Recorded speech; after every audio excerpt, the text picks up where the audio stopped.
We are looking at the Wolf Mountains, and this is the relative area of the divide. It is in front of the Wolf Mountains, a low area. It is just below that notch in the mountain chain. It is out of sight because it's a low area. And you also can see Reno Creek going left to right, the cottonwood trees. And if we pan around here, we will see you start getting into some bluffs. This is the first line of bluffs. You can see the Reno Creek trees are in front of the bluffs here. This high ground is also called the plateau. And Reno Creek just skirts around the plateau and heads off to the west. Now the 7th Cavalry arrives at the divide at about noon on June 25th, 1876. And at that point, Custer halts the command, and he and his regimental adjutant, William Cook, draw off to one side for a minute. They write some figures on some paper and discuss the situation for a couple of minutes. And then after that, they come back and they have instructions on dividing the command. Now, the reason Custer is dividing the command is because he's doing all this on the fly. And he doesn't have knowledge of this forward area, so he's going to need to scout the forward area and obtain as much information as he can about the terrain and the situation, and before he goes into the battle. So he's going to divide the regiment up into 3 battalions. Now, the 1st battalion that is picked will be commanded by Captain Frederick Benteen of Company H. Now, Benteen is still in the lead at this point, so that might be one of the reasons he was picked. Another reason might be that Benteen is the senior company commander in the cavalry, so if anybody was going to be picked to be a battalion commander, it would be him, just based on his seniority, his rank. Benteen is given 3 companies, his own Company H, which will be commanded by the executive officer, while Benteen is commanding the battalion. The executive officer is First Lieutenant Francis Marion Gibson. Benteen is given Company D as well, and that is commanded by Captain Thomas Benton Weir and his executive officer, 2nd Lieutenant Winfield Scott Edgerly. And lastly, Benteen is given Company K, which is commanded by 1st Lieutenant Edward Settle Godfrey. Benteen's whole battalion numbers 118 men, 5 officers. Also, Custer wants Benteen to perform the scout.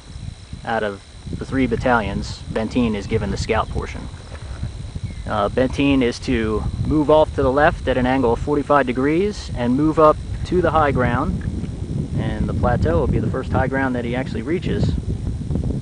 Benteen has several objectives on this mission. The first is to move up to the bluffs and attempt to look into the Little Bighorn Valley and see if you can spot any Indians fleeing, any activity, or other villages. Benteen is also up on the bluffs to protect Custer's left flank. Now, Custer and Reno, the other 2 battalion commanders, are going to come down Reno Creek.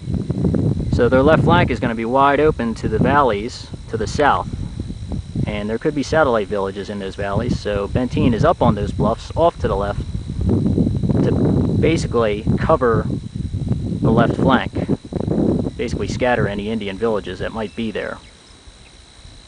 Benteen is supposed to gain all this intelligence, and once the scout is over, he is to quickly rejoin the command and to also send word of the scout to Custer.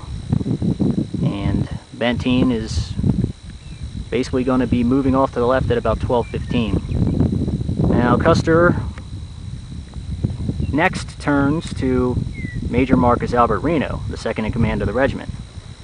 Reno is given a battalion of 3 companies as well. Reno already has his adjutant, acting adjutant, 2nd Lieutenant Benjamin Hubert Hodgson from Company B. Reno is also given 3 orderlies, and they are Private Archibald McAlarkey and Private John Mitchell, both from Company I. And Reno is also given Private Edward Davern of Company F as couriers. Reno is given 3 companies. Company A, commanded by Captain Miles Moylan and his executive officer, First Lieutenant Charles Camillus DeRudio. Reno is also given Company G, commanded by First Lieutenant Donald McIntosh. And lastly, Reno is given Company M, commanded by Captain Thomas French. Reno also gets two of the surgeons riding with the cavalry. Both are civilians and do not hold military ranks. The first one is Henry Ronaldo Porter. And Porter has a hospital orderly attached to him, and that is Private William Robinson, Company M. The other doctor is James Madison DeWolf, and he has an orderly as well. The orderly is Private Harry Abbots of Company A. Reno is also given all the civilian scouts that did not remain with the pack train, and guides and packers.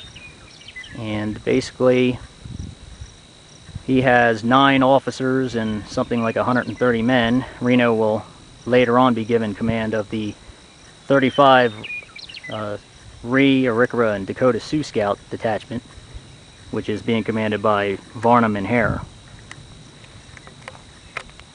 The last battalion to be formed is Custer's own battalion.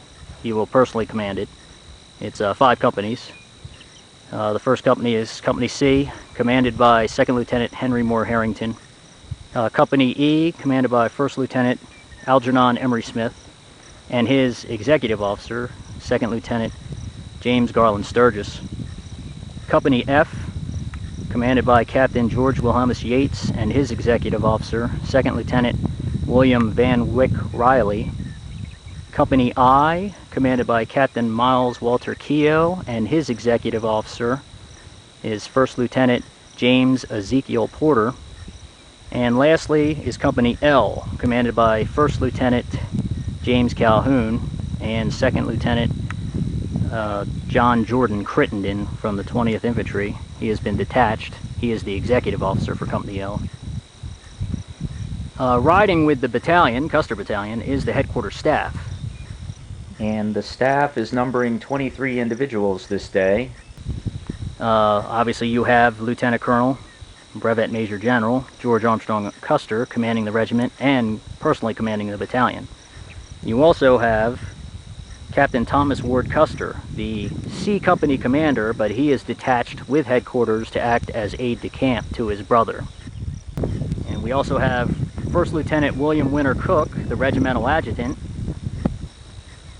We also have Chief Trumpeter Henry Voss and the regimental Sergeant Major William Henry Sharrow.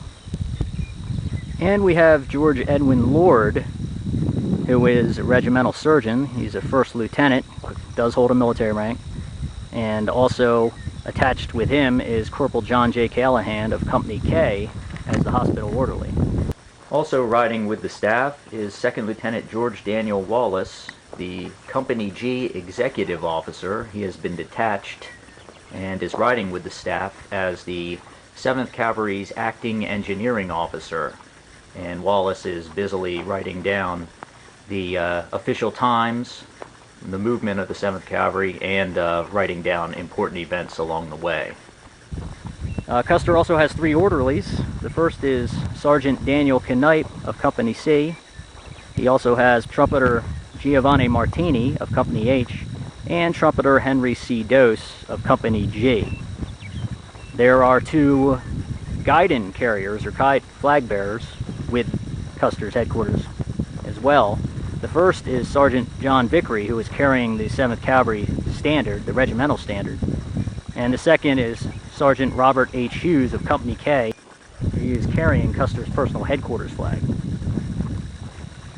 Custer also takes with him the Crow Scout interpreter, civilian, Mitch Boyer, as well as the 6 Crow Scouts, Half Yellow Face, White Swan, Hairy Moccasin, Goes Ahead, White Man Runs Him, and Curly. Lastly, Custer has 3 civilians riding with the headquarters.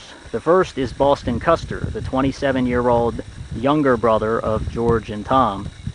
And we also have Harry Armstrong Reed, the 19-year-old nephew of Boston, Tom, and George Custer.